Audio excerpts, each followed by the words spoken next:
We make so many decisions based on money.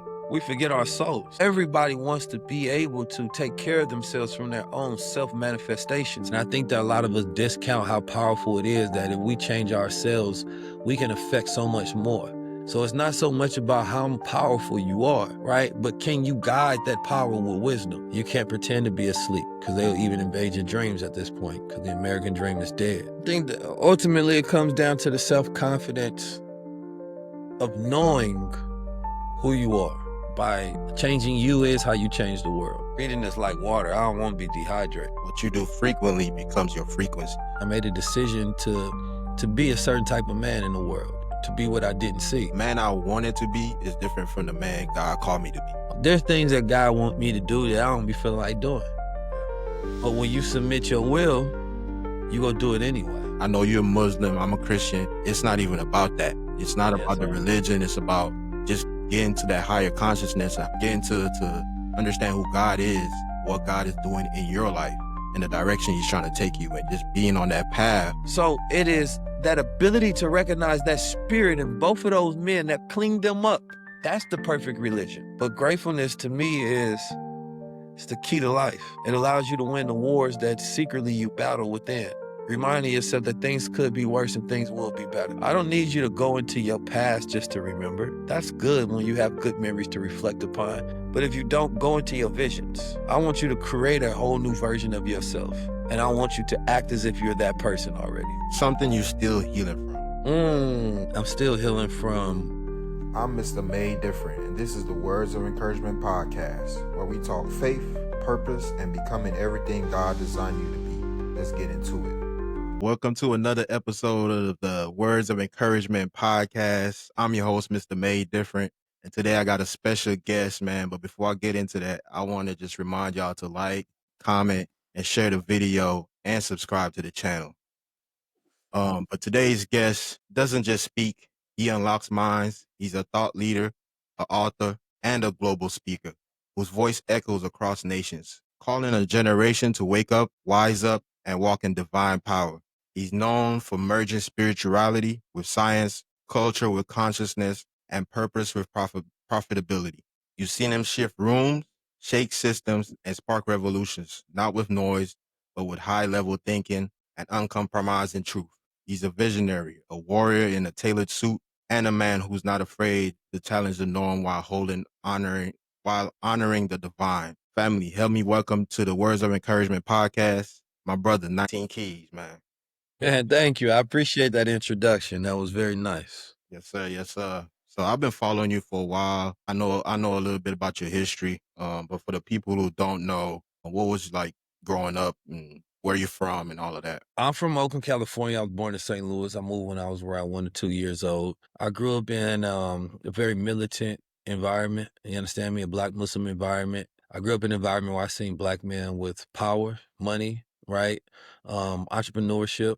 Ever since I was young, I was having to train other Black men. One of my first jobs was protecting young girls from pimps in Oakland, California, right? And so I grew up a little different than the average person. So I didn't study Black history in a book. I studied it in my environment, right? I seen Black men with real power, but also seen them rise and I seen them fall. So you learn a lot of degrees of lesson. I seen a lot of people that I grew up with not stick to the same script. Matter of fact, 99% of them, they fell off. And I had to realize like what made me different. And it was just that I made a decision. You understand me? I made a decision to be a certain type of man in the world, to be what I didn't see.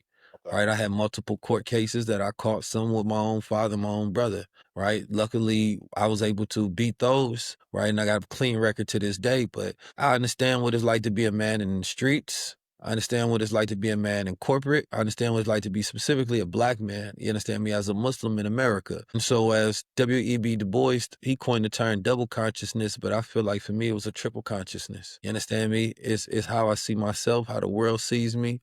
You understand me? And it's also this consciousness of seeing the world like nobody else can, right? And so, you know, I think all of that can be a burden up for a lot of people. And that's why a lot of people don't want to be what they consider conscious or aware of the things going on in the world. But now we're forced to, where consciousness is the standard at this point in time, because you can't pretend to be asleep because they'll even invade your dreams at this point because the American dream is dead. Yeah. So everybody must be wide and awake during this time. So I grew up where we was taught about the fall of America, and I've always wanted to prepare our people for it. And so I developed as a speaker, a great communicator. I learned to become a futurist, right, so that I can see what was ahead and prepare us in the now. To study micro and macroeconomic shifts, and also be a thought leader, somebody that can help unlock our minds, but in specific fields from technology to spirituality, right, to social media to blockchain technology, artificial intelligence, right. I just made sure that I had a level of intellect, right, and understanding in these fields so that I can be a guide because I just felt there was so much missing. So I wanted to try to fill as much as that as I could. So yeah, like I said, man, I've been following you for a while. I'm from the islands. I'm from St. Lucia. Okay. Yes, sir. I moved to America in like 2008, right before Obama became president. I seen the shift in the black people and black culture, but just being here and then you see Trump come back into office and just kind of the dynamic of the role that they put on, the stigma that they put on black people. Being from the islands, like you said, I have a different level of consciousness, right? So it was kind of daunting to me a lot of times just seeing how black people operate with each other. So you mentioned that you there was a moment in time. What was that defining moment that woke you up from who you really are? I don't know if there was just one moment. I think it started very early for me. I think I very early, I just remember being a child and having this deep feeling in the pit of my stomach about destiny. You understand me? Like I've always been a person gifted with dreams. In a sense to where I get messengers that come in my dreams and they give me messages, and those messages are the ones that kind of alter my path, right? That stick with me, right? But I remember being young and thinking like, man, you're destined, hearing this voice in my head literally, right? That you're destined to change the world. I didn't know in what capacity. And if I'm being honest, that voice disappeared after you go into the world and you talk to be more realistic and get a job and, you know what I mean, your car getting towed away and you like, damn, man, I'm homeless. Maybe I'm not destined to change the world. Yeah. Maybe I should focus on at least changing my world, my situation. And so then that's when you start focusing on your own self-development and you realize that, by changing you is how you change the world. Right. And I think that a lot of us discount how powerful it is that if we change ourselves, we can affect so much more. Matter of fact, the worst of us have the greatest effect because those are the people that we typically discard into disbelief. So if we feel like the worst of us can change, then who am I not to? Yeah. Right? If we take the worst of us amongst us and they change their life, they're going to affect way more people than the best of us, right? Because they have so many people that think that this is normal and you break that pattern and that cycle for them. And so for me, I started at an early age. I had multiple cases growing up. I also was a person that grew up, in a Black militant environment where we learned training, mental discipline. You understand me? We were taught somewhat about entrepreneurship, but not to the extent that, I didn't have to learn it on my own. You understand me? So for me, it was just about being a Black man in America and thinking about what does that greatest version of a Black man look like? Yeah, I'm gonna be honest with you. When I met you at Invest Festly about 2 years, no, probably longer, probably 2022, I think, first time, 2023. And I was watching you talk, man, and I was like, man, one day I'm gonna interview this guy. I manifested it at that moment, and Yes, sir. to be having this moment right here, the picture and everything. But to be having this moment is kind of surreal for me. Um, what's I got another question. What's one thing if you could download in every mind of a black man in America? What's that one thing you? I think that ultimately it comes down to the self-confidence of knowing who you are. I'm talking about believing in yourself. I'm not talking about thinking you somebody. I'm talking about knowing yourself. And for me, that came in the form of being taught that I was a god, right? And I know for a lot of people that may be sensitive, to their beliefs. But I don't think it really is. I think it's our lack of understanding, right?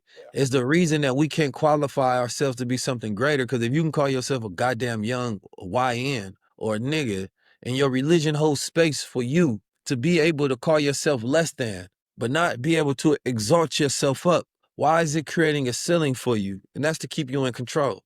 You understand me? If you a Christian and you can call yourself a nigga, which ain't shit, nothing, doesn't mean anything positive. Cause you ain't utilizing it in term as a nigga, as a king. No, you ignorant and you selfish and you connected to the things that are of a lower frequency and a lower nature. And for me to exalt you and say that you a God, all of a sudden you believe that that goes against your religion, but not being a demon. Yeah. No, so for me, it's about being a reflection of self. You know what I mean? The reflection of self is my father. You know what I mean? My higher self, my ability to be able to utilize my mind. Because the one thing that they want to keep us from is our power. So we can get black men to know themselves at a deep level to where you're not questioning who you are. You just wake up, right? And you focus on increasing your capacity so that you can actually utilize your capabilities, right? I think that you will be a man of immense power. But it's our righteousness that sustains us in this hour. So as teaches the Honorable Minister Louis Farrakhan. So it's not so much about how powerful you are, right? But can you guide that power with wisdom? Yeah, I think for me, like growing up, I always kind of knew who I was and what I didn't want to do, the lines I won't cross, as a young man. And now being in Mhm. America, it's still the same thing. Now, did I tweak it a little bit when I came up here trying to fit in? Sure. But I always say that, as of recent, the man I wanted to be is different from the man God called me to be. Mm. That's two different men. So which one do I follow? Which path do I go? Do I be the man that God called me to be, or do I be the man that I want to be? And for me, it's an easy decision to be the man that God called me to be. But it's not an easy road. It's an easy decision, but it's not an easy road. And I Right. think for a lot of people, they think that it's easier to just be, caught up in what the world wants, where the world wants to take you. And for me, that's a non-negotiable. Mm-hmm. So, what keeps you anchored when everything around you is moving fast? I know you live a very, complex lifestyle, doing everything that you do. Even this podcast tour that you're on right now, I know that's not something an easy fit. Easy fit. When I first saw it, I was like, "Man, is this real? Is he gonna have the AI doing this, this podcast tour?" But for real, I heard you I talk had about to literally, I the just, and it's like my sixth one today. So it's just like a back to back to back. Man, I know it could be grueling. So, what keeps you anchored? What keeps you grounded when you got all these things going on? My cognitive rituals, man. I'm in the middle of building out this wellness renaissance, with our company Supermind, right? And, it's all about getting us to have better thinking. I know I'm capable of it. You capable of something, but sometimes you don't feel like you have the capacity for it, right? And so I was thinking about that as you were speaking. I'm like, man, I know I'm capable of doing 24-hour cycle of marathon, but what would allow me to have the capacity to do it? That's gonna go into my rituals, the way that I eat, the people that I'm around, the way that I think, right? Being able to decrease those stress levels, right? Increase that cognitive function. So if I was drinking last night and I woke up and I got a hangover, that decreases my capacity. Even though everybody knows I'm capable of doing it, but now I can't even go have these 6 in a row podcasts back to back because my mental functions are not at a higher level. I can't make decisions. I can't recall information.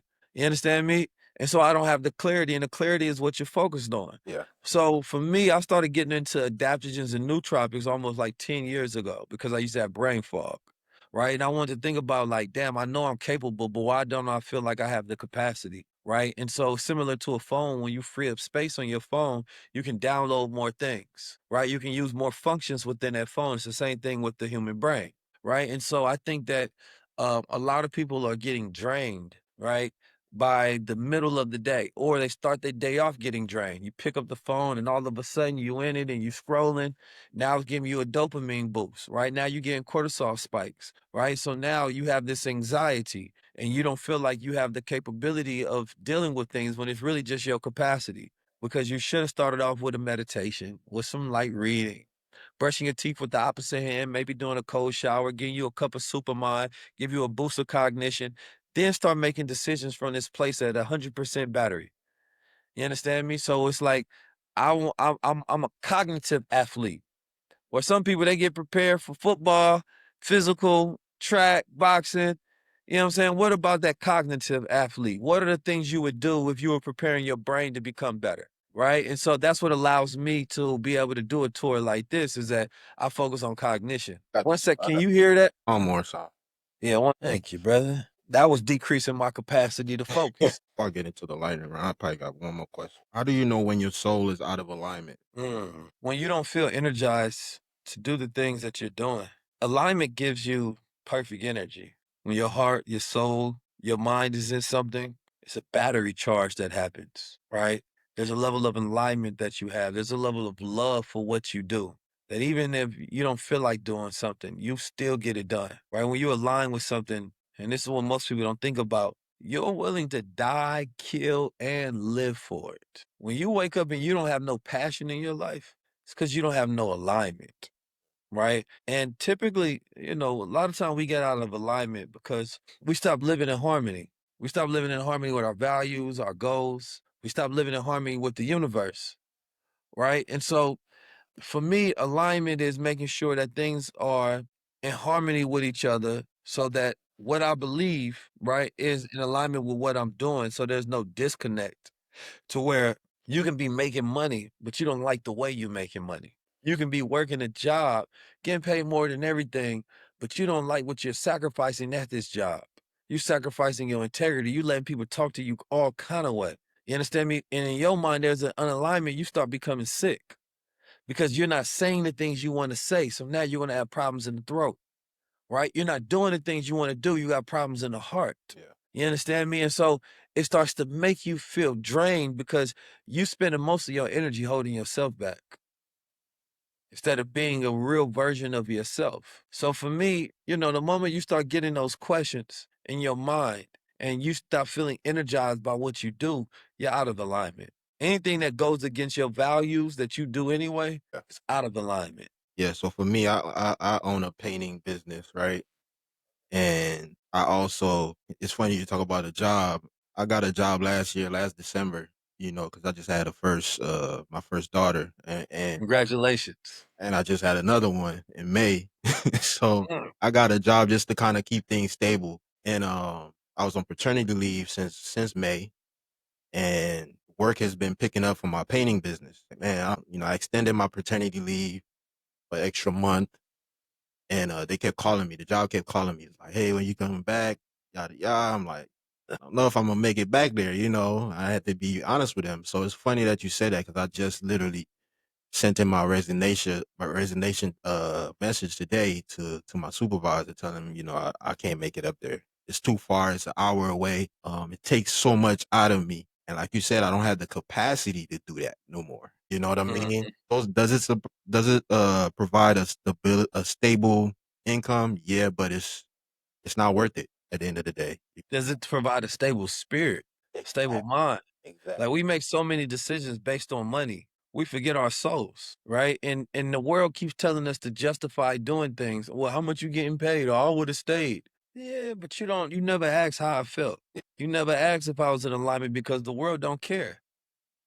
You understand me? We stop being human beings to each other, right? A word of harmony, that's a human word, right? Balance is a machine word. Machines look for balance. Nature don't look for balance. You understand me? So they're just telling you to balance it out. As long as the money good, just try to figure out a way to just live with balance. I don't want to try to figure out anything. I want to be in flow. When you're doing things you love, you in flow. I'm painting. I feel good. It brings me mental peace, right? Somebody buys something that I created from my own art, mind, hands. I love that. It makes me feel good about myself. Yeah. Right? So everybody wants to be able to take care of themselves from their own self-manifestations. I was listening to Neil deGrasse Tyson talking about art.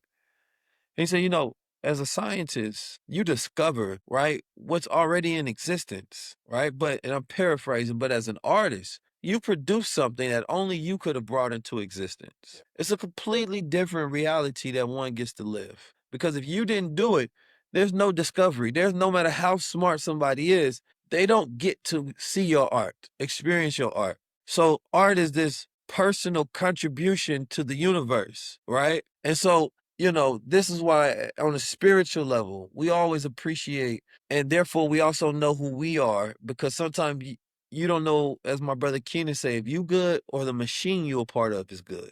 So if you work in a company, you like, well, if I disappear and the machine keeps running efficiently, then I'm not really that valuable to the machine. You understand me? But I know if I don't do my art, it don't get produced in the world, right? Those things that are personal to you, your personal missions that you have to go on, those God-given missions that allow you to use your gifts, those are the ones worth doing. Those are the ones that give you a reason to live and wake up in the morning. Those are the ones that energize your soul. You understand me? Even if it don't fulfill your pockets. Yeah, that's deep, man. That's deep.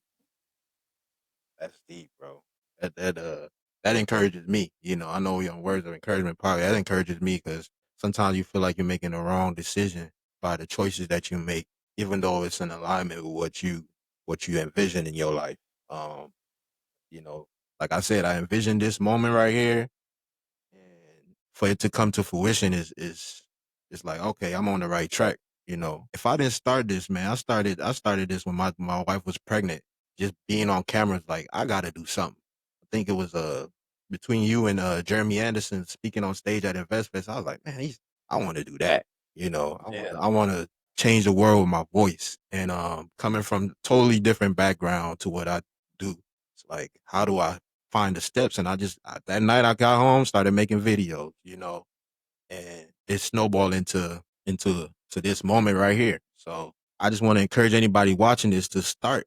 Just start, man. You'll figure it out. My first set of videos looked crazy. You know, I was still getting high in them. I was still doing what I was doing, but then it sent me on a spiritual path where that led me to change my life in Mm. a tremendous different way. You know, I got baptized, and I know you're a Muslim. I'm a Christian. It's not even about that. It's not Yes, about the sir. religion. It's about just getting to that higher consciousness and higher and that getting to understand who God is, what God is doing in your life, and the direction He's trying to take you, and just being on that path, not the path the world wants you to take, but the path that God wants you to take Mhm. to be yourself. You know, I'm able to recognize my brother in a Muslim or Christian same. because although we utilize religion so that we may live in proper context in which God prescribes, we get caught up in the details. But a good man, right? You don't ever have to utter the words a lie for me to know you're a good man. Yeah,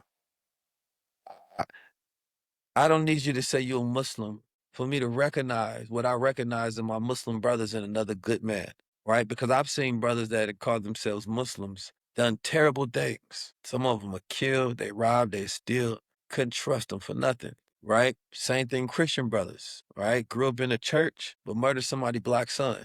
Did it matter that they were Christian? Or would you have rathered as a Christian that man been a Muslim and he didn't do it because he felt like he was more compelled as a Muslim not to take life? See, we get caught up in the religion and we become selfish because we want people to be on our team, whether they're good for humanity or not, right? And I want men to find, right, what works for their soul and the alignment in their soul that will allow them to live the best, right? And contribute the most to our culture in a positive manner. So if that means that you being a Christian and you being baptized and you believing in the word of God makes you a better man, a better father, a better brother, a more productive part, right, of society, then I'm for that. But if that means that you being a Muslim, right, having that divine reminder 5 times a day to pray, practicing Ramadan, going to the masjid or going to Juma or the mosque, right? And being one of the brothers or part of a brother, if that makes you a better Muslim person that redeems you and reforms you from where the world had you and make you treat other black people and treat yourself and treat your family and be responsible, if that makes you a better person, then I want you to be a Muslim. You understand me? So it is that ability to recognize that spirit in both of those men that cleaned them up. That's the perfect religion. amen, amen. I agree with that 100%. We gonna get into the lightning round. I'm gonna just shoot out some quick questions. You could just give your first thought that comes to mind. Um, a book that changed your life. You know what? A book that I constantly go back to, and it's funny because I felt like I had knew the lessons from this book because people would always suggest it to me because they'd be like, "You sound like you pulling from this book." And I guess I was speaking in alignment with the knowledge that existed in that book for years, right? But it was the way of the superior man. And there's another one I can't think of the name. But the way of the superior man is something that I think is a book that's highly necessary in today's time. I grew up, of course, off the Honorable Elijah Muhammad books, which I think that every black man should start with Message to the Black Man. Yeah. And I might be taking it for granted because I grew up with it, that it's so deeply ingrained in me that I didn't get it as an adult. I had it, you know what I'm saying, me as a child. Yeah. So it's different finding a book later on that confirms things. But I know, as far as a book that I would say raised me, was The Message to the Black Man. And I know a book that helped black men, whether they Muslim, Christian, Hebrew, whatever. Message to the Black Man. It helps you understand yourself and this world a lot better. So I would start with Message to the Black Man. You understand me? And I also suggest that all men read Way of the Superior Man. I haven't been a big reader, but I started this year, man. I'm in different Bible studies when we study different books, not just the Bible. So I've definitely started reading a lot more. You know, coming from a background where I didn't read at all.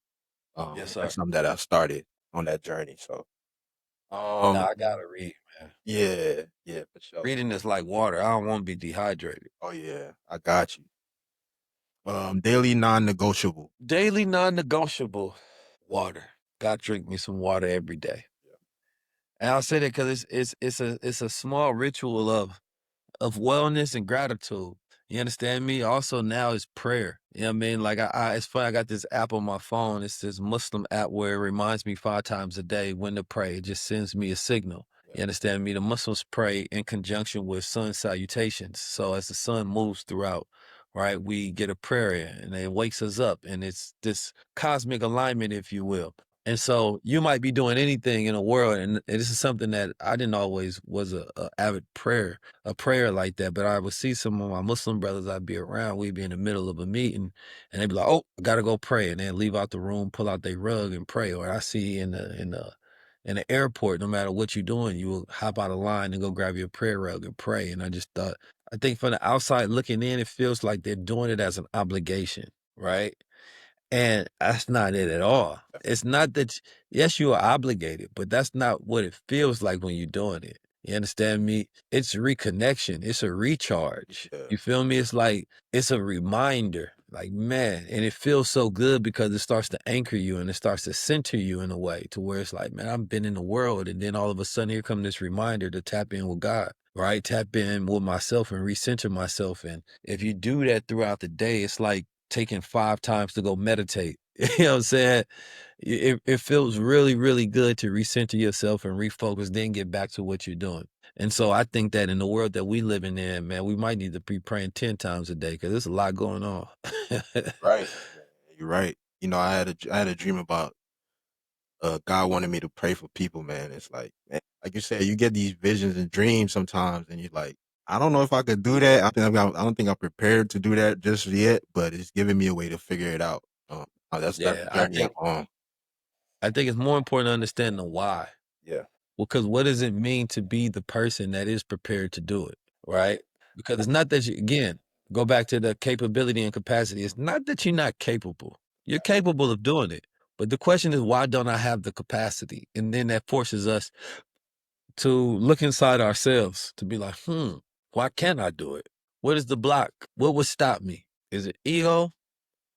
You know what I mean? Like, what is that function there? And then that puts you on a deeper journey of, if God puts something on your consciousness, now you must take a look in the mirror to see if you're the type of person that can complete his mission. A Muslim is one who submits his or her will to do the will of God. So there's things that God wants me to do that I don't be feeling like doing. But when you submit your will, you go do it anyway. It's just obeying. I got one more quick question, and then we're gonna get to final thoughts. Something you're still healing from. I'm still healing from a lot of loss in my family, a lot of loss of friends that I don't know if I ever truly grieved anyone. Loss of relationships, and I think I got an interesting relationship with the idea of grief. And I'm not sure I give myself the proper time to process. And I know I'm not properly healed because when I think about them to this day, you understand me, my eyes start to water up. And if I had processed that, then the same emotion wouldn't reoccur consistently.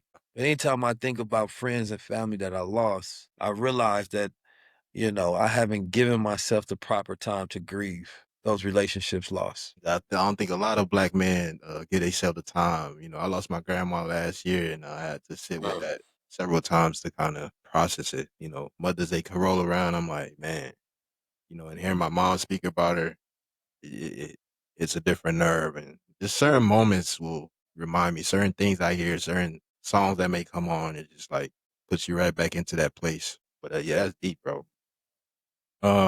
This segment is called Message to the Struggling Man. Speak directly to the man who's silently battling depression, doubt, or addiction. Just give him some words of encouragement.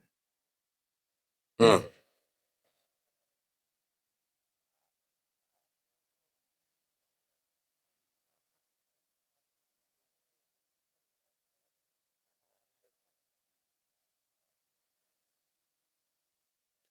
I think the most important thing for somebody that's dealing with depression, anxiety, shame, any of those things, I would invite you to remember who you are. Sometimes we take on the identity of what we're doing, but we wouldn't feel this struggle, right?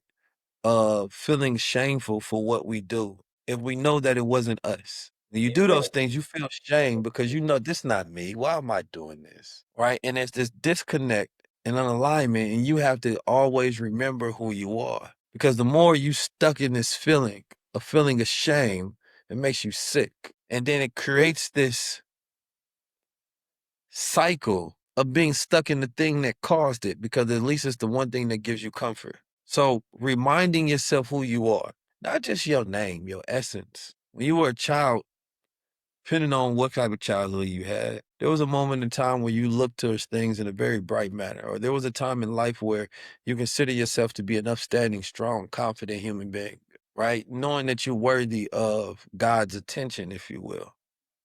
Because when we stop believing that we're worthy, we start doing unworthy things. We stop believing, Amber Alert. We start doing unworthy things and we forget who we are, and I need us to remind ourselves consistently, remember who you are. If you can imagine yourself as a greater, higher version of yourself, then it exists. I don't need you to go into your past just to remember. That's good when you have good memories to reflect upon. But if you don't, go into your visions. I want you to create a whole new version of yourself. And I want you to act as if you're that person already, because you're already acting other than yourself anyway. You might as well assume a new role. Sometimes it's not that you're depressed. You're just not doing things that are aligned with you. Try something else. Try new people. Try new foods. Try new environments. The one thing that helps refreshes the brain is learning. When you're learning, you start living, right? Whether you are addicted to something, learn what addiction is, right? Then go learn about a new life that you could live. Pick up a new skill. You understand me? Go find new friends that are of a completely different frequency than your old one, representing your new life. You understand me? Place yourself in environments based on who you want to become. But gratefulness to me is it's the key to life. It allows you to win the wars that secretly you battle within, reminding yourself that things could be worse and things will be better. Favorite lines, man. I heard you say this several times. What you do frequently becomes your frequency. So if you sit in the depression frequently, that's gonna become your frequency. And I just want to remind people that you don't have to sit in the depression. You don't have to just sit there and just take it. You could make changes. Go outside, just do something different. Just put your go outside barefoot, put your feet in the grass, just breathe, man. Just be grateful for the life that you have. Don't sit in a dark room and feel sorry for yourself. That's not gonna help anything. Um, but yeah, man. This all my questions, bro. Bro, I appreciate you. I had a good time, man. Yes, sir, man. Any final words you want to say before we get off? Man, take care of your mind right now because it is necessary, right? We're living in a time where you want to figure out how to protect your mind every single day, right? I started this company Supermind on purpose because I know it's the technology that we need right now, right? We have all the AI in the world, but what about you, the HI, the human intelligence? How are you optimizing yourself? Are you living at 100%? Right? We working on a program now, our Advance to Black program, where we're able to bring people along with us sometime. partner with people. You understand me? To where if you have a business, you have a podcast, you understand me? Whatever it may be, I have resources that I can share with certain individuals once we inside the same circle. You feel me? And I believe that it's time for you to find your tribe right now, right? We have about 1 to 2 years as a people before we're going to hit a crisis level event.